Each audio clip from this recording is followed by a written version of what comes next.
पता ना कहाँ गायब हुए अभी तक।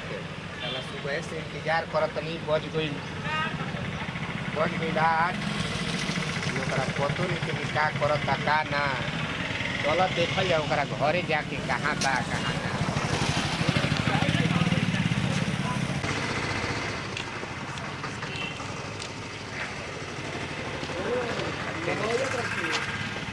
ए गोलू भैया, गोलू भैया कहाँ बाल गोलू भैया, ए गोलू भैया।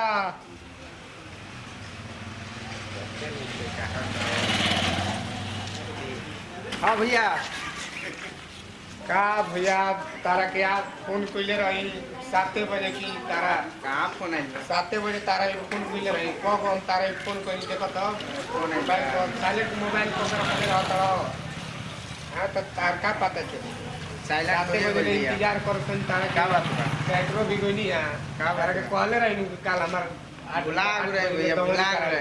बताओ अभी कहीं तो आवते भाई, अभी खेलो नहीं। घर में वैसे ही तबा आदमी कइले बा हमारा के रहे लिखे दे आए सब हमारे जिम्मे काम दोगे। क्या करे के बा? चलो खतवा द मारो धनवा सब देखी अभी तक खेलो नहीं थी।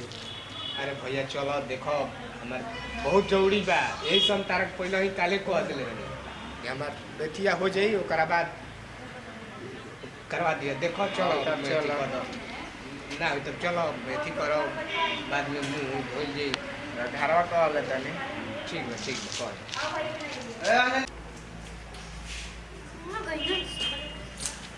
खाली चिल्लाते रहना का ये कहाँ बानो ये कहाँ चिल्लात न मर गया का। अरे दिमाग खराब कर कर। हाँ जाता नहीं। कहाँ जाता बा? अभी तक खैले हईले नहीं थी। कहाँ जाए के बा? दौरी करे जाए के बा। अच्छा दौरी करे जाए बा? हाँ जरूरी बा दौरी करो। ओ काले कहले रहन तो काले कलर कटे कि हमार फुर्सत ना बाटे। बस दूसरे कामिंग करे लोग के अपन तो लोग बना करेला। करम ना तो खैबू का? करम ना तो खइबू का? तोरे कमाई से होता का? तब का तू करता हो? अच्छा खाली दूसरे के ना करे बा, घर का अपन खेती बाड़ी के करी। खाना बनैले बाबू? आबे बना तो भूलिया आई बना ठीक है काटनी करके। तब जाता नहीं। अरे का पानी ना पीबा का कुला नहीं करबा कैसे चल जीबा का? अबे त मुंह ना सुत। नहीं खा जाए कि हम कहते ना आज या तो उन लोग भगा दे। चुपचाप जा कुला लगा ला कुछ खा ला। ठीक बा जाते त पानी ना लग गई। कुला कलते तबे न पानी लेबो। पानी ला दो पिया। ठीक बा। एक काली पैसा में मार मिल रहते था मैं तो नंबर के बाय मार कम से एक खाली दूसरे कार लगता अपन के कार तो एकर पारे ना हम जे खेते खरियाने में कार करे। एकदम दिमाग खराब कर कुल्ले कुल्ले खाना थी कला उनका साई ले लबाटी। हम चलते नहीं करने आज ने कहा गई ना पानी बिना कुल्ला कहना पानी जब पीछे पीछे दौड़ी उनका गोरी काज ने कहाँ बानो चोरी देखी कहाँ बानो ये नहीं करा ठीक नहीं लगी ना सोचना तनी खा पी के जाई अपन दादा माई के कार करेला तो फिर ये भागना दौड़े ना बुझाला कि देहियो के नहीं टेंशन रहला हमारे टेंशन करबे ना तू अपन देख का करी अपने बहुत मर्द घोना करके मिले। चलिए देखिए कहाँ बात कहाँ जाएगी तो पूछी का करबो भाई हम मेहरानू ऐसा मिल गइल बिया नु कह जन ना नाश्ता लेवतिया ना कुछ भोरे से मुंह धोआ और इतना बेरा हो गइल। उहे त हम कहीं तार के इंतजार करत रहनी हम कबे ले याद रहे बाकी फिर का अभी देखो करबो। ट्रैक्टर भी नहीं है तो 5-10 मिनट रुकनी है कि जाए दो भाई एने ओने होई हम तो आवत हम तो हो जाई 10 मिनट हो गइल मुंह धोला अभी देख तो अभी नाश्ता ना सही बात बा कुछ 15 नहीं। मिनट हो गई लेकिन जाए दो सब कोई अकेले खाना रहेला जंगो ऐसे ज्ञान हो जाई समझल हो। तब का थोड़ा करे जाए के चले के नु हाँ चलो छोड़ा पानी की इंतजार मत करो हम वो जी पानी नाश्ता सब मंगा देते हैं ठीक बनी। मंगा तो बनो। हाँ चलो चलो भाई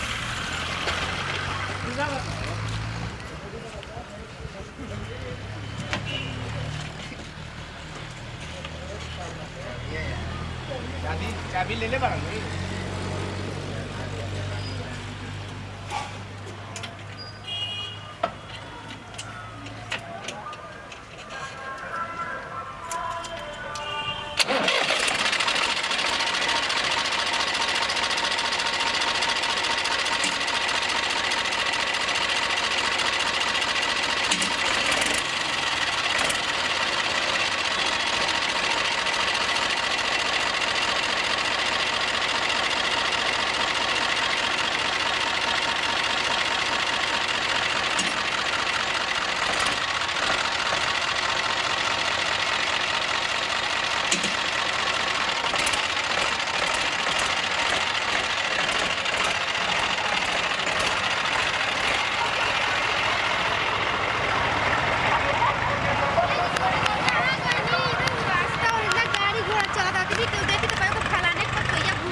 पानियो लेके जा दे तो बुझा तो कर कामे के कुछ लोगबे ना कर दटे ना कुल्ला कले से तो कुछ बस दूसरे काम के पीछे दौड़त बाटे बुझाला कर माई बाप का चेक पैदा कर खा दूसरे काम लौकत करा अपन काम ना लौकत बाटे कि वो अपन काम छोड़ के गला ई दूसरे के पास पानी ले गने ले जी तो भागा तो पकड़त नहीं